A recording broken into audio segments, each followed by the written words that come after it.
Hi friends, technical tip എന്ന YouTube ചാനലിലേക്ക് സ്വാഗതം. ഇന്ന് നമ്മൾ എ സിയുടെ ബോർഡാണ് പരിചയപ്പെടുന്നത്. ഇതൊരു എ സി എയർ കണ്ടീഷൻ്റെ ഇൻഡോർ യൂണിറ്റിലെ ബോർഡാണ്. ഇത് ഏറ്റവും പുതിയ മോഡലിൻ്റെ ഇൻവേർട്ടർ എ സി മോഡലിൻ്റെയാണ്. ഇതിനകത്ത് കണക്ഷൻ കൊടുക്കുന്നത് എങ്ങനെയാണെന്ന് നോക്കാം.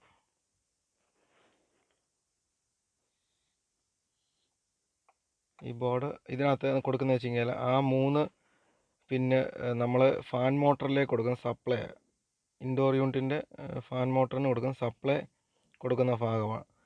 അതിന് തൊട്ടിപ്പുറത്ത് കാണുന്ന ഈ 2 പിന്നുള്ളത് ന്യൂട്രൽ, നമ്മുടെ ലൈനിൽ നിന്ന് എ സിയുടെ ന്യൂട്രൽ ലൈൻ കൊടുക്കുന്നതാണ്. അതിൽ ഞാൻ റിലേ കണ്ടു, അത് കംപ്രസർ റിലേ ആണ്. അത് തന്നെ സ്റ്റാർട്ടാക്കുന്ന റിലേ. അതിലാണ് നമ്മൾ ഫേസ് കൊടുക്കുന്നത്. ആ റിലേയുടെ ഒരെണ്ണത്തെ ഫേസ് കൊടുക്കും, മറ്റേത് കംപ്രസറിലോട്ടുള്ള ഫേസ് പോകും.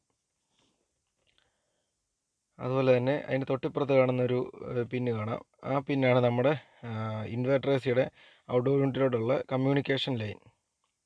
അതൊരു പ്രധാനപ്പെട്ട ലൈനാണ് ഈ എ സിയെ സംബന്ധിച്ച്. അടുത്ത ഇത് അതിൻ്റെ ട്രാൻസ്ഫോമർ പവർ സപ്ലൈ, ഓണാകുന്ന പവർ സപ്ലൈ ആണ്. അടുത്ത ഈ കാണുന്ന ഐ സി അതിൻ്റെ ഫാൻ മോട്ടറിൻ്റെ സ്പീഡ് കൺട്രോളിങ് ചെയ്യുന്നത്, ഇൻഡോർ യൂണിറ്റിൻ്റെ.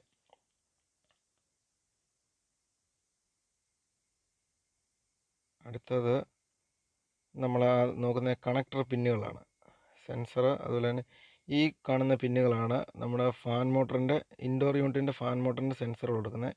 ഈ പിന്നാണ് ഇതിൻ്റെ ഇൻഡോർ യൂണിറ്റിൻ്റെ സെൻസറുകൾ, ടെമ്പറേച്ചർ സെൻസറും അതുപോലെ തന്നെ റൂം കോയിൽ സെൻസറും. ഈ ബട്ടണാണ് നമ്മൾ പവർ ഓൺ ആക്കുന്നത്, ഡയറക്റ്റ് ഓൺ ആക്കുന്നത്, റിമോട്ടില്ലാതെ ഡയറക്റ്റ് ഓൺ ആക്കുന്നത് അതിലാണ്. പിന്നെ ഇത് അതിൻ്റെ ഡിസ്പ്ലേയിലേക്കും സെൻസറിലേക്കും പോകുന്നതാണ്, റിമോട്ട് സെൻസറിലേക്കും. ഇതെൻ്റെ ഡിസ്പ്ലേ പോർഷനാണ്. 2 ടൈപ്പ് ഡിസ്പ്ലേ ഈ ബോർഡേ വരുന്നുണ്ട്. ഇതിനകത്ത് ഇതാണ് കൂടുതലായിട്ടും വരുന്ന ഡിസ്പ്ലേ. അതിൻ്റെ സെൻസറും റിമോട്ടും എല്ലാം ഡിസ്പ്ലേ തന്നെ ഇരിക്കുന്നത്. അങ്ങനെ ബാക്ക് സൈഡിലേക്ക് വന്നു കഴിഞ്ഞാൽ ഇതിൻ്റെ ഐ സി കാണാം. അതാണ് പ്രോഗ്രാം ഐ സി. ഇതിൻ്റെ തലച്ചോറെന്ന് പറയാൻ വേണമെങ്കിൽ അതാണ് അതിൻ്റെ മെമ്മറി ഐ സി. മെമ്മറിയും പ്രോഗ്രാം ഐ സിയുമാണ്. ഇതിന് കംപ്ലയിൻറ്റ് വന്നു കഴിഞ്ഞാൽ. വീഡിയോ ഇഷ്ടമായെന്ന് വിചാരിക്കുന്നു. നമ്മുടെ ചാനൽ സബ്സ്ക്രൈബ് ചെയ്യുക. കൂടുതൽ ഉപകാരപ്രദമായ വീഡിയോകൾക്കായി ആ ബെല്ലൈക്കൺ കൂടെ ഒന്ന് എനേബിൾ ചെയ്യുക.